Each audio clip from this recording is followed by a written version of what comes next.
Mark said, I'm Tom Maxon. Going into my 22nd year here at Morningside, and things have been looking up and up the last few years, I would say. We've kind of had a change in the way the team is structured. I've gotten a little bit more international over the last few years. That was started a little bit earlier on the men's side, and has been caught up to here with the women with this latest recruiting class. And so I'd probably say we're, I don't know, probably 75% international on the men's side and maybe 50% on the women's. But it's exciting. It's exciting not just for how we're playing and what our potential is, but also within the team itself. It gives us a good team spirit and culture, and kids are all learning from each other, and it's exciting to see our American girls, you know, have their eyes opened, and boys a little bit to what the rest of the kids in the rest of the world think about us and stuff like that.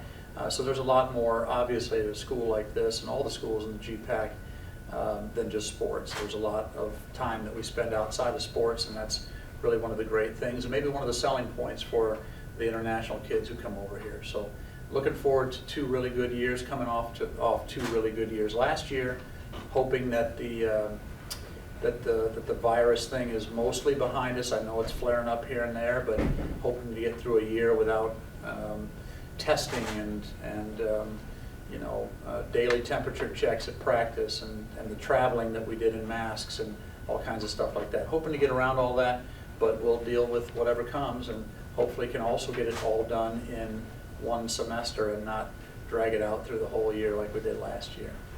So I'm open to whatever you guys want to ask. It is soccer, so I'm not expecting a whole lot. Coach, what are some either advantages or disadvantages to having such a short off season, something they're not used to? Probably an advantage mostly is that we come back a little bit more connected to last season. It wasn't 6 months ago, 8 months ago, or whatever. Soccer tends to be that way only here. In the rest of the world, they play year-round, and they only have very short off seasons. In the summer, only like a month or less, and in the winter, even less than that. So our international kids especially are just not very happy with the way soccer goes here, and that we've got to spend 8 months spinning our wheels and working out inside and playing indoor, and then getting out in the spring and just kicking around for the heck of it. You know, we don't have a real game on the weekends, so it's tough. You know, but at the same time, it's really draining on a student as well. So we have come to teach them over the years that, you know, you have a lot of things to accomplish here academically, and if you're playing soccer all the time, you're on the road and you're doing all these crazy things, traveling and all, or really working at it, you know, 7 days a week is what we're doing right now, 2 times a day plus meetings. It's just draining.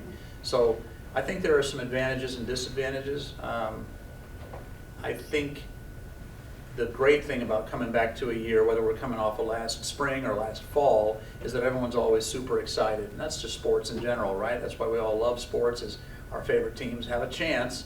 You know, even if we like some bad baseball team, we have a chance until 3 weeks later, and then we're out. You know, so in sports in general, no matter what you did last year, I think everyone has hope. Everyone has a high spirit. Everyone's ready to go. Everyone's ready to show what they can do. And so there's a lot of high spirits right now in practice every day. There's a lot of bodies. We have big rosters, like almost every team on this campus. I'm sure you'll hear the same from football. I'm sure you just heard the same from volleyball. There's a lot of kids, so there's a lot of sorting and a lot of heartache and a lot of anxiety for people who want to get their positions and their spots and their role again for the year. How much of a sour taste is in the mouth of the guys, considering what happened at the end of last year against BCU? Yeah, again, none on that end. I mean, the BCU was the better team in that game, and we've gotten the upper hand on them most of the time. And so they were primed and ready, and I think they were mentally ready to go, and they showed us what that can be, the difference in. You know, we've almost always gotten them in the biggest games until this last one, and I think they just wanted it more than we did. Maybe our guys wouldn't admit that before the game, but I think as we've processed this, they can admit it. They're a good, you know, Briarcliff's a good team. They've come together with a good group. They're keeping all their old dudes as graduate students now, and so they're going to be a very, very solid team. But not a sour taste at all. I think in many ways it's a better motivator than winning it, right? Because when you don't win it, in almost every sport and in every league, you're much more fired up to come back, and it's easier to motivate the college kids on, well, let's achieve something than let's defend something. You know, it's amazing what our football team has done to be as good as they have been every year in the GPAC and the NAIA in general, the basketball teams and teams like that. We're a very good team. We've won the conference 2 years in a row now, but we've got to actually establish ourselves more as the football and basketball teams have done. So no sour taste. It might be even in many ways a positive.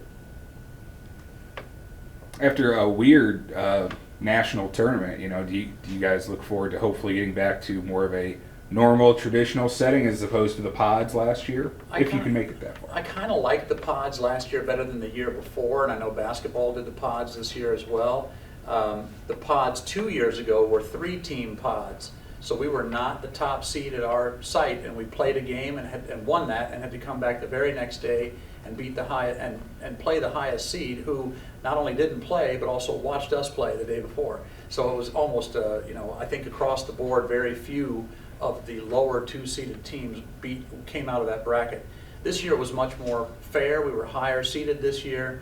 We played a very good MAC-U team. Unfortunately, us and MAC-U were the 2 best teams there. They went on to beat the other team that won the other game. We had lost in penalty kicks. You know, we were up in the second half. They equalized with just 1:20 left, and we had to go to penalty kicks and lost there. But that's what sports is, right? So I don't really care what kind of format it is. Our goal, regardless of the pods or the play-ins or whatever, is to get to the final site. We just spent some time talking about we're a really good team, but we're not a great team yet. And I think to get there, we need to be in that kind of conversation year in and year out. And I think we're on the verge of that. We got ranked as high as 10th this year, but we ended up the year 23rd because we kind of fizzled in the spring. And to be honest, because of the year, and every team has this excuse, we were a different team in the spring than we were in the fall. We just didn't. We had less depth. We had some injuries. We had a couple losses here and there of kids who went home or whatever, and that didn't decimate us, but it definitely made us thinner. And we noticed that as we went into the tournament, especially the tough GPAC tournament, and then go to the national tournament right after that. It was a little tough, but the format doesn't matter. Our goal is the final site, and we'll see from there. I mean, the final site team's goal is to win it all, right? So, I mean, every team's kind of in that little scale somewhere, up or down. Tom, talk a little bit about your women. A lot of new faces compared to last year. Who will the leaders be? What do you see out of this group? We had 2 really big recruiting classes, so we're bringing in about a half of a new team. So 22 new women, 27 new men. On the women's side, we finished second, but we had 10 seniors last year. We lost 9 of them in the second semester. They were all nursing seniors with their NCLEX exams and all these big things coming up, and I didn't have it in me to tell them they really needed to play. And when they all expressed concerns, I was all for them really concentrating on their lives after college. They hadn't calculated with the fact that they might need to play in the second semester. So we were even more than the men. We were a much, much different team. We lost the Defensive Player of the Year, Peyton Harmon. We lost 3 other all-conference players and several other solid role players on that team of 9 seniors. We kept Alex Homan, who was solid for us in the goal all year. And with those 10 gone, and then you lose a couple others here and there through various reasons for attrition, we probably returned about 25 girls, and we're bringing in 22. Of this 22, I think probably 14 to 16 are international. We have a couple really good local girls too, 2 from Heelan, 1 from East. So we have 1 from North and 1 from North. I think the West kid is on the boys' side. So we have a really, really good group, and I think we're returning more or less 5 starters from the spring.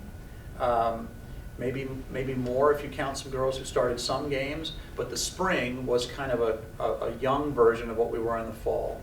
So I'm really looking forward to where we're at and going to be. From what I see in practice right now, we're way better even than the fall version of ourselves. We're just much more technical, we're much faster, we're much more offensive.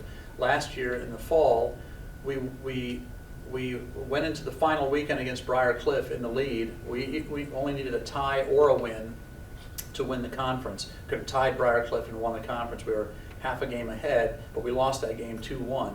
And every game for us was like that. We barely ever got scored on, but to win we had to somehow find a goal. We just couldn't score. And so this year it looks like it's not so much the opposite, but we've helped ourselves offensively with some of the girls that have come in.